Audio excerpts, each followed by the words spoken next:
Hello and welcome back to another episode here in Pilgrim's Journey. We're continuing on Christian's journey to the celestial city. We've come today at a chapter called Christian Ascends the Hill of Difficulty. So get your boots on, let's get ready as we follow Christian. Now I, Bunyan the narrator, understand that they all continued on till they came onto the foot of a hill, at the bottom of which was a spring. At the same place, two other ways joined with a straight way coming from the wicket gate. One turned to the left hand, and the other to the right at the bottom of the hill. However, the narrow way continued straight up the hill, its name being Difficulty. So Christian first drank at the spring for refreshment, and then commenced to climb up the hill, saying, "This hill, though high, I covet to ascend. The difficulty will not me offend. For I perceive the way of life lies here. Come pluck up heart, let's neither faint nor fear. Better, though difficult, the right way to go, than wrong, though easy, where the end is woe." Thus formalist and hypocrisy also came to the foot of the hill, where here they saw that it was steep and high, and that there were two alternative ways for them to go along, which they imagined would later join in with the way of Christian beyond the hill. So they decided to follow what appeared to them to be the easier routes. The name of one was Danger, and the name of the other was Destruction. So one proceeded along Danger that led them into a great wood. The other went along Destruction that entered a wide field full of dark mountains, and there he stumbled and fell, never to rise again. Then I looked toward Christian to see just how far he had climbed up the hill.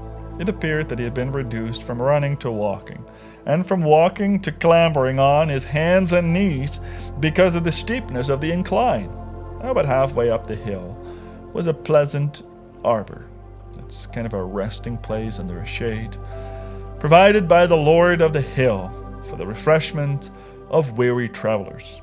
So Christian reached this pleasant shelter, where he then sat down on a bench to rest a while.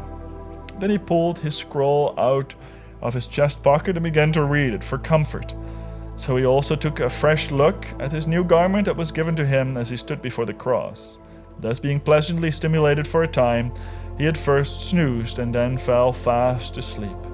As a result, he was detained at that place until near sunset, while at the same time his scroll fell out of his hand. Now, as he was sleeping, someone approached and awakened him with a call. "Go to the ant, you sluggard, and consider her ways, and be wise." This Christian arose with a jolt and immediately started on his way, raising ahead until he came to the top of the hill. Well, we're now at a hill, and I think what Bunyan is indicating is that the Christian life is not an easy walk. It is a difficult walk, and the false believers, right, the other two travelers that wanted to say and to convince Christian that they were on the same path, they were just as good as he, or they were just in the same situation as he, there was really no difference, and after all, they followed the way that was there for 1,000 years. They go another way, danger and difficulty, and in a sense they lost the way, because their heart is not in the same way that Christian's heart is. And Christian goes up the hill and he falls asleep. And then he gets wakened up, but he loses the scroll. Did you notice that? It fell out of his pocket. I think we'll get back there. I have a feeling that he lost that scroll. But what happens here is in that hard way, the Christian can, in the difficulty of the Christian life, can fall asleep sometime. See, first it seems he needs a little rest, and then he falls into a deep sleep, and then suddenly he is aroused, and he wakes up, and he runs the rest of the hill. If you're a true believer, you might sometimes be disappointed in yourself. You start strong, but then after running, you walk, and then you're on your hands and knees, and you're so exhausted. And the Christian life can be difficult at times. You suffer persecution. You can suffer just weariness of struggling with the flesh. It's a hard path sometimes. And sometimes we can fall asleep. But the Word of God always calls us back and say, get up, look at the end, you sluggard, and fight and walk. As Christians, we need to help one another with that. As we see our brothers and sisters run strong, we come alongside and we run with them.